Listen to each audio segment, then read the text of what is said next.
Hey guys, what is going on? This is Greg, and this is Daily G episode number 15.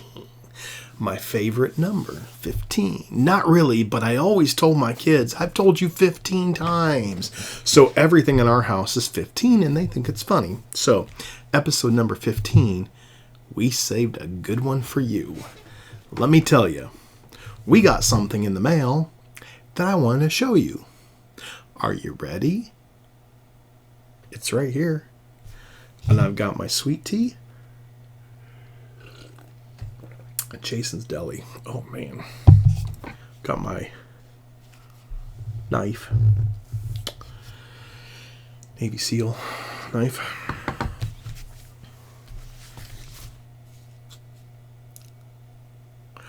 But that's not all. We got the new Bloodgood, Dangerously Close In. But we also got Mastedon 3. Man, I want to open these with you guys. I haven't seen them. So I thought we could do this together and we could make ourselves a little opening video here. And you guys could see what we got going on. So, I dropped one. So this one's going to be mine. Just the way it goes, I guess. So anyway, let's do Bloodgood first. I don't know why. I guess it's because I got two of them. So let's do... So there's two stickers on the front. There's a silver. There's a red. So let's do the silver first. That's why I have my knife, right? And let's see what this bad boy looks like. It's supposed to be silver. I'm assuming it's silver. Sometimes they turn out kind of gray. They're, you know, it's hard to get a metallic look on anything. Oh, and I just saw something that I forgot about. Oh, man. You know what this white thing is? It's a poster. Let's look at the record first. So, here's the front. There's the back. Because I really didn't stop and just show you. So what we did with this Bloodgood album was I didn't like the cover that they did on the CD. So when we licensed it from Bloodgood, I asked them if we could take that amazing photo that's on the back and put it on the front. So that's exactly what we did. And use a really cool font down here that I think you'll like. I did this entire layout.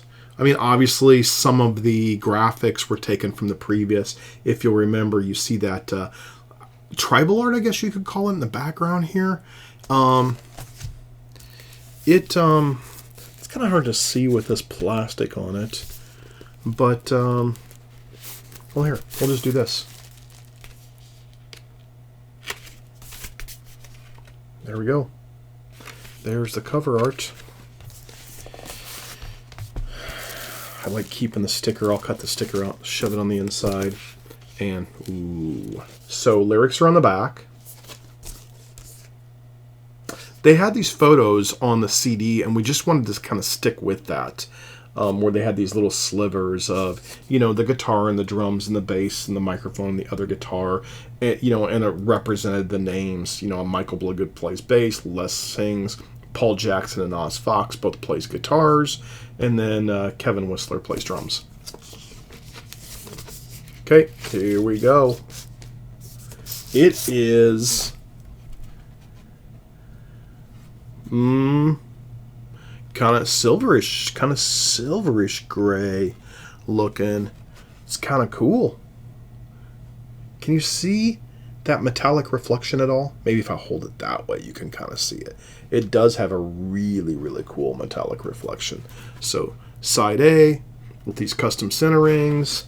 Side B, right there. Songs, the lyrics are all on this sleeved, held inside. So that looks really nice. Let's look at the red one. So, we did this red with like a marble swirl. I guess you would call it, what is that? A smoky swirl. that I paid enough money to have this done, so it better look nice. Anyway, I'll show you the poster in a second, because there's a poster in this one too. I mean, there's posters in both of them, so you'll be able to see that. You know what? Let's do that first. Let's do the poster. So this is a 24 by 20. Oh my goodness. Look. Would you look at that?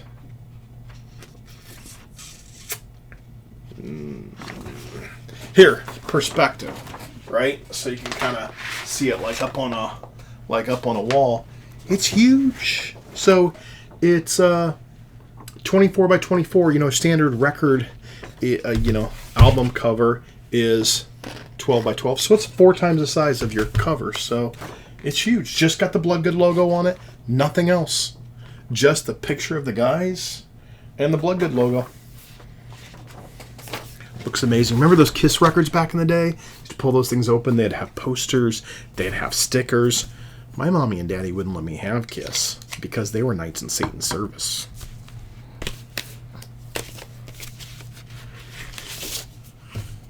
There's so much I want to say that I'm not going to say. So wait till you see this. I just got a sneak peek.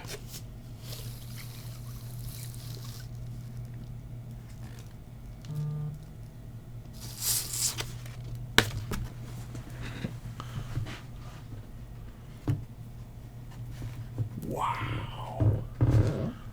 Guys, can you see that? OMG.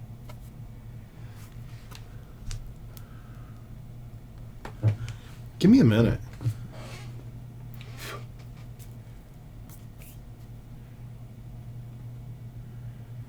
Oh my goodness. Oh my goodness. Oh my goodness. This is... Man, there's so much static on this. I need to clean this really bad. Man.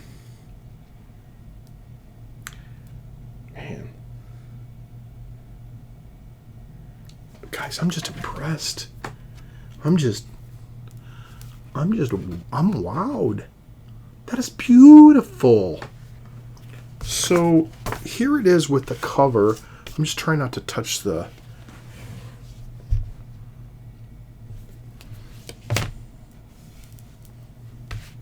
Here we go.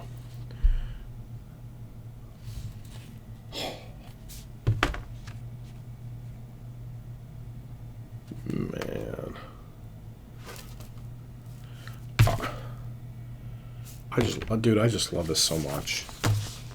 I love it so much. I'm not too often speechless, guys. Kind of speechless.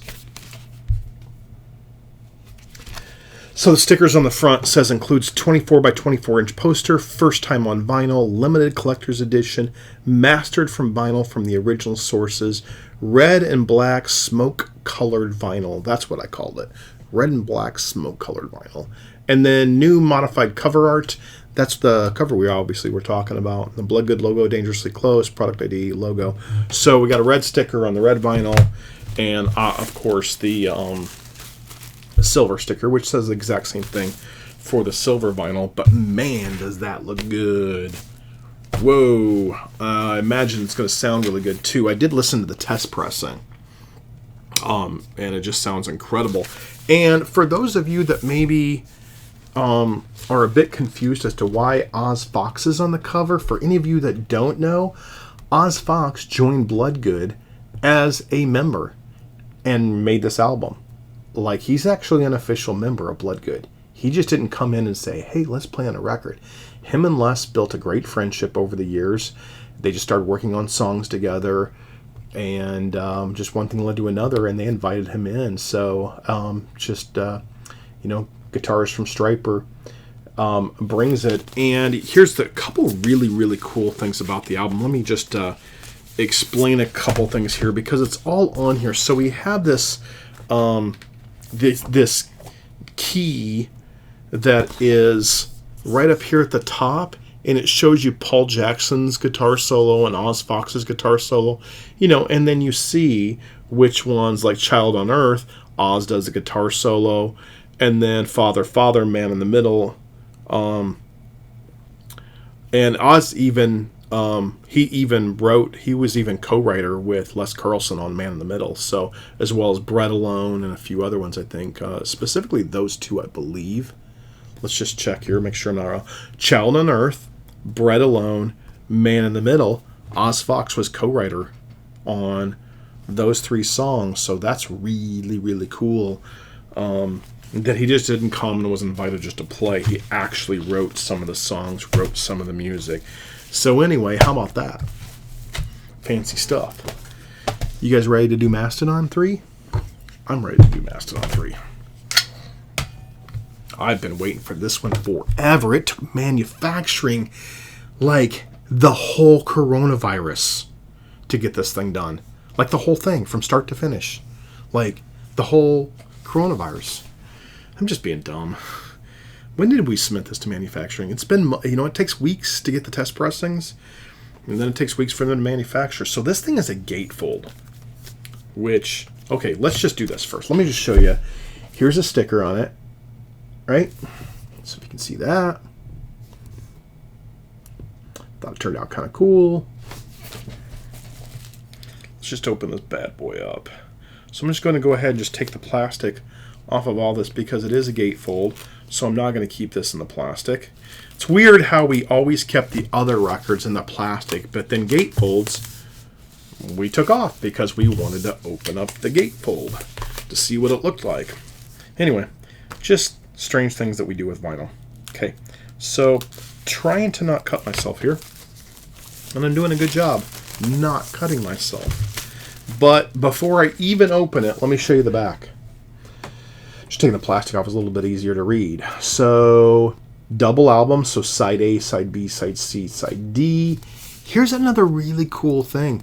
This thing spins at 45 RPM.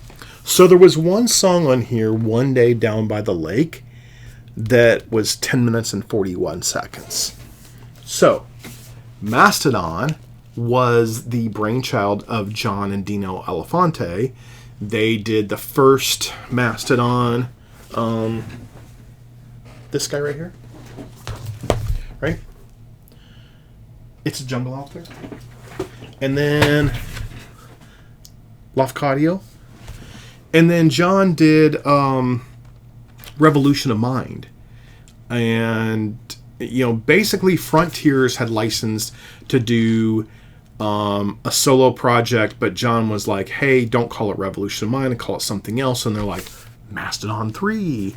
So Frontiers called it Mastedon 3 when they had originally licensed this. And we just liked that better. I mean, I had no problems with John and Revolution of Mind, but just it was cool to call it Mastedon 3. But John was vocalist for Kansas on Vinyl Confessions, wrote a couple songs on the Best of Kansas, and obviously he's done some stuff like just crazy stuff. St. Almost Fire produced so many Petra records. Him and Dino, his brother's name, are on the back of just hundreds and hundreds of Christian products that came out in the 80s, specifically in the 90s. Their names are stamped all over things. But this was their band that they created. So if this corner is really, really bugging you guys have just joined me because it's really bugging me. Anyway, I got my finger in here. I'm ready to open this thing and see what it looks like. But that's the front. That's the back. And here we go. Wow. Oh my gosh. Okay, I gotta look at this. So we have the players up here. Then we have all the songs. Side A, side B, side C, side D. Lyrics. And look at that Mastedon. Or that elephant. So we contacted Ken Westfall. He was the one that created the original Mastedon artwork that was cut off right here. The ears were cut off, the trunk was cut off, the tusks were cut off. We contacted him and say, hey, do you have the original art, and can you finish this for us? And can you give this dude ears? Right? And can you finish the tusk? And can you finish the trunk? And he did, so we modified the front cover a little bit.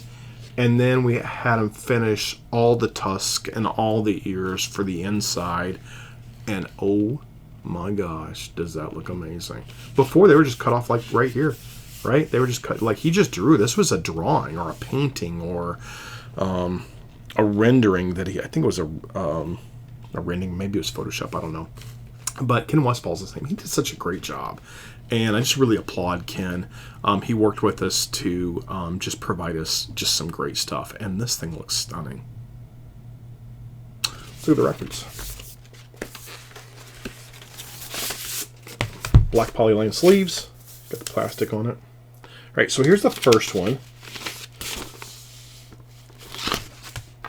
Wow. Ooh, these things are heavy. Heavyweight.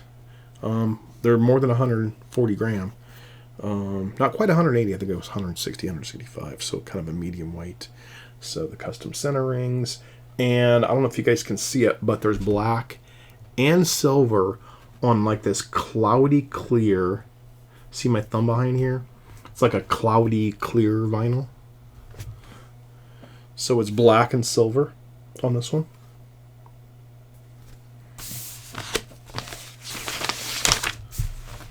And then the second record, and then we'll talk a little bit more about this. We just did it different. It's got some red and gold in the second record. We just wanted to do side 3, or I guess side C and side D.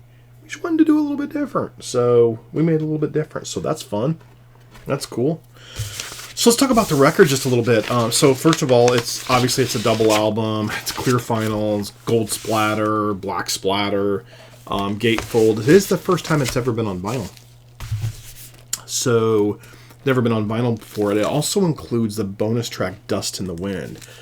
Dust in the Wind was not on Revolution of Mine, which was the John Elefante solo version of this record, but it was on the Mastedon 3, and maybe I have that mixed up, but it was on one and not the other.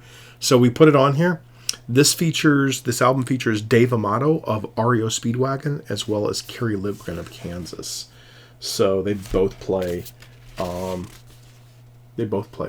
this record. So Dan Needham plays drums, Anthony Salee plays bass, Dave Amato lead guitar, Kerry Livgren lead guitar, John Elefante vocals, rhythm guitar, and keys.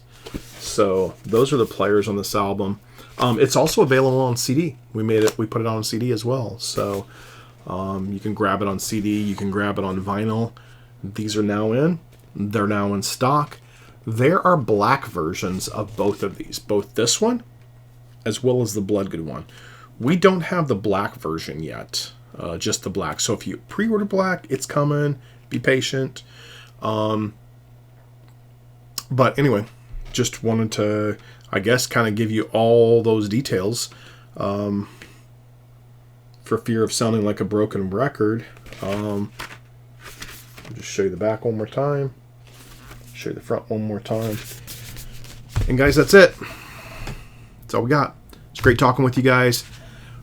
I will tell you, we have some amazing stuff coming out next year. So we just inked a couple deals today. You're going to love it.